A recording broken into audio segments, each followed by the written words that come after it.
नमस्कार, मी संदर्भ ग्रंथपाल प्रसाद भडसावळे आज आपल्यासमोर सकारात्मक दृष्टिकोन ही बोधकथा सादर करत आहे. सौरभ आणि नरेंद्र हे दोघं जिवलग मित्र. एका अपघातात सौरभचा उजवा हात मोडला. ही बातमी नरेंद्रला कळताच तो त्याला दवाखान्यात भेटायला गेला.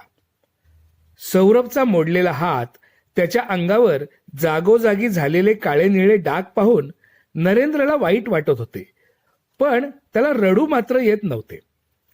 त्यामुळे आपल्याला झालेले दुःख व सौरभ विषयी वाटणारी कणव कशी दाखवावी या विचारात तो असताना सौरभनेच त्याचा हा प्रश्न निकालात काढून टाकला.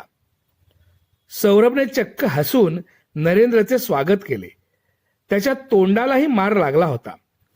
तोंडावर पट्टी बांधलेली होती. नरेंद्र कळवळला. अरे, बोलायला त्रास होत असेल ना, त्याने विचारले. यावर सौरभ म्हणाला, नाही, पण हसायला अडचण होते. त्यावेळी सौरभच्या उजव्या हाताला प्लास्टर असल्याने डाव्या हाताने तो जेवत होता. नरेंद्रने त्याबद्दलही अरे रे, तुला डाव्या हाताने जेवावं लागतं अशी खंत व्यक्त केली. यावर सौरभ उसळून म्हणाला, त्यात काय वाईट झालं? त्यामुळे डाव्या हाताचं कर्तृत्व मला कळलं रे.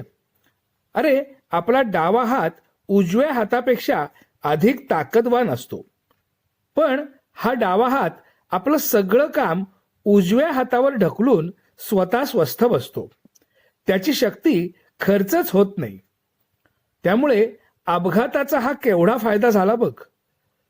आता येथून पुढं मी डाव्या हातालाही कामाला लावीन आणि हात बरा झाल्यावर दुप्पट वेगानं माझ्या कंपनीचं उत्पादन वाढवीन.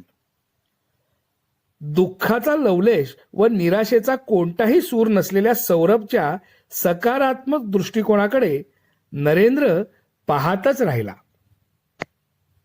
धन्यवाद.